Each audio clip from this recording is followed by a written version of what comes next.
Hello and कवागनी from the नामली kitchen. किस्से और कहानियों का सिलसिला बस यूं ही चलता रहे तो आपका स्वागत है एक और नए एपिसोड पे। नामली के किस्से और कहानियां, the Spooks and the spices. आज की जो कहानी और उसके जो पात्र हैं वो बहुत इंपॉर्टेंट है हमारी फैमिली के लिए, नामली फैमिली के लिए, क्योंकि बहुत अरसा एंड बहुत सारा contribution has been and time has been devoted and efforts have been devoted with the family. उनका नाम था Khemraj Singh Parihar. He was jack of all trades. मेरे ग्रैंडफादर के साथ, माननीय सिंह जी बाबूजी के साथ, he was a right hand man, ADC, कामदार, but most importantly he was a great chef. he was an excellent cook. Namli के पैलेसेस में और जब भी जाना होता था और जो स्टेट गेस्ट आते थे तो खेमराज बा ही खाना अपने हाथों से बनाया करते थे। खेमराज बा इसलिए बोलते हैं कि बा बोल के उनका मान बढ़ाते हैं हम लोग। तो आज के जो पात्र हैं उनके बारे में बड़ा इंटरेस्टिंग सा एक किस्सा सुनाते हैं आपको। सैलाना करके एक जगह है नामली से 15 किलोमीटर दूर, वहाँ डॉग रेस हुआ करती थी। ये मैं बात कर रहा हूँ अर्ली 1900s की। डॉग रेस हुआ करती थी और designers Jodhpur and the Nawab of Rampur ये सब उसमें शर्कियत किया करते थे। Everybody used to come together. अच्छा, ऑल्सो बिकॉज एक मेयो कॉलेज एक एसोसिएशन था, क्योंकि ये लोग सब मेयो कॉलेज में पढ़े भी हुए थे, डिजाइनर्स और सबके सब शौक भी था, तो एक रीयूनियन भी हो जाता था वहाँ। जब जब ये डॉग रेस होता था, ग्रेहाउंड रेस होती थी, तब first dinner was hosted before the race at the Namli palace. और वो खाना जो था हमेशा खेमराज बा बनाया करते थे। ये जो ग्रेहाउंड्स हैं हमारे उस जमाने में ग्रैंडफादर मंगाया करते थे, वो आयरलैंड और उधर से चैंपियन ग्रेहाउंड्स आया करते थे। बहुत फेमस हमारे उसमें एक ग्रेहाउंड थी जिसका नाम मीची था। वहाँ की ब्लड लाइन जो चली आ रही थी उसको बना के और तैयार करके, और वो नामली में, और मेरे ग्रैंडफादर बहुत बहुत दिल के करीब थी वो मीची।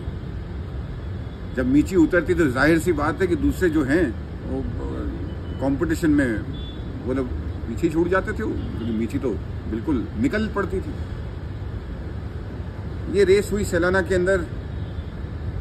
अनफॉर्चुनेटली मीची हार गई, which was a race shocker, और डिजाइनर्स जोधपुर के जो डॉग थी वो जीत गए। डिजाइनर से पूछा गया कि हुजूर फरमाइए, वी लॉस्ट द बेट, आप फरमाइए क्या नजर करें आपको। उमेद सिंह जी साहब बहादुर ने कहा कि भाई वो जो कल खाना जिसने बनाया था वो मेरा हो गया। अब खेमराज बा जो थे, we had lost him in a bet. ना तो बोलने का सवाल ही नहीं उठता है। बड़े दिल के ऊपर पत्थर रख के और खेमराज बा को जो है रवानगी पकड़ा दी। जोधपुर डिजाइनर्स के उधर खाना जो बनता था करता था वो अपने मालवे के खाने से, ऑब्वियसली राजस्थान का खाना थोड़ा बहुत फर्क तो था ही। कुछ चीज़ें सीखनी भी मिली और कुछ चीज़ें करनी भी मिली। काफ़ी साल वो वहाँ पे थे। इसी बीच में रामपुर नवाब साहब जो थे, रामपुर नवाब साहब ने एक ब्रीड क्रिएट करी, रामपुर हाउंड। वो सैलाना में उतारेंगे। यही रेस, वही सिलसिला, वो रेस चली।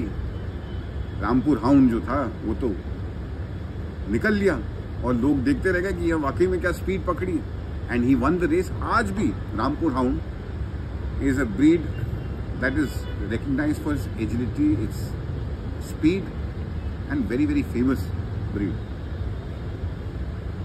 Obviously, तो सबने पूछा कि भाई रामपुर नवाब साहब को कि फरमाइए साहब, शर्त में जो आप मांगना चाहें मांग लीजिए। तो बोले ये जो नामली का कुक जोधपुर गया था वो मेरा हो गया। अब ये खेमराज बा जो थे यहाँ नामली से पहुंचे जोधपुर, फिर रेस में फिर हारे और फिर उसके बाद पहुंच गए नवाब साहब रामपुर के पास। अब साहब रामपुर के लिए कहा जाता है कि हर डिश के लिए एक शेफ स्पेशलाइज करता है। रामपुर के खाने आज भी मेरे हिसाब से बहुत फेमस और नायाब खाने। और वहाँ पे जो ये खाने बनाते थे और सीखे, फिर ये रिटायर हुए। ये बात हो रही है 1960s में, 50s, late 50s early 60s। 80-90 साल की उम्र हो गई होगी। उस जमाने में उम्र तो किसी को मालूम ही नहीं पड़ती थी। 80-90 साल की उम्र हो गई होगी। रामपुर नवाब साहब को उन्होंने बोला कि साहब अब इजाज़त दीजिए, अब आंखों से भी कम दिखता है और मैं अपने नामली गांव वापस जाना चाहता हूँ। रामपुर डिजाइनर्स ने फ़ोन लगाया साहब, एंड आस्क्ड एंड टोल्ड बाबूजी नामली साहब हम भेजना चाहते हैं और he wants to come back. मैं as a token of appreciation मैं इनको एक छोटी सी ज़मीन देना चाहता हूँ। तो बोला कि ज़मीन हमें छोड़िए साहब, यहाँ तो बहुत ज़मीन है, इनको मिल जाएगी उसमें, आप तो इनको भेज दीजिए वापस। जब खेमराज बा वापस नामली आए तो उनकी खुशी का साहब ठिकाना नहीं रहा, जैसे मतलब कि जन्नत में पहुंच गए हूँ। पर जन्नत में ये पहुंचने के बाद बाबूजी नामली ने उनसे इंसिस्ट किया कि अब आप जो सीखे हो अब आप वो उसकी किताब बनाइए और लिखिए उसको, क्योंकि ये चीज़ ख़त्म हो जाएगी। क्योंकि उनकी जो स्पेशलिटी क्या थी, उन्होंने जो राजपूती और जो ये नवाबी मुगलाई खाने, इनको जो कॉम्बिनेशन बना के गंगा जमुनी का जो एक तरीका ढूंढा, या उसको एक एमैल्गमेशन बोले आप, दो कल्चर्स का meeting of the two oceans, उसको जो उन्होंने बनाने की और जो उनकी रेसिपीज निकली वो लाजवाब बने।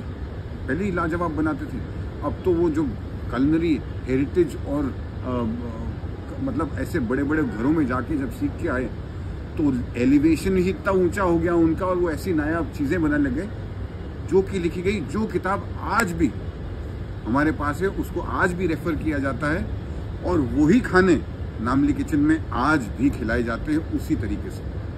पर खेमराज बा जो है वो इतने पर्टिकुलर थे कि एक अलग कमरा था उनका, ज़्यादा बात करते नहीं थे, बहुत मिनिमम बात करते थे, गिनती चुनती की बस। पर उनकी जो सीजन्स के अंदर, हर एक सीजन के अंदर एक अलग लकड़ी जो बनती थी, पर उस लकड़ी का भी रेशो होता था कि लकड़ी कौन सी ज़्यादा गीली होगी तो वो धुआं ज़्यादा देगी, तो स्मोकी फ्लेवर आएगा, तो वो धीरे जलेगी, तो वो धीरी आंच के ऊपर जिसको जो खाने बनेंगे वो अलग पकेंगे। तो ऐसे कमरों गढ़ के अंदर उनकी लकड़ियाँ जो है वो अवेरते थे। अब उस लेवल के जो लोग होते हैं ना, उनके हाथ का मुकाबला आज भी लोग याद रखते हैं। On that happy note, looking forward to meeting you at Namli Kitchen and feeding you great culinary heritage of the royal family. Kamangani, adios, bye-bye.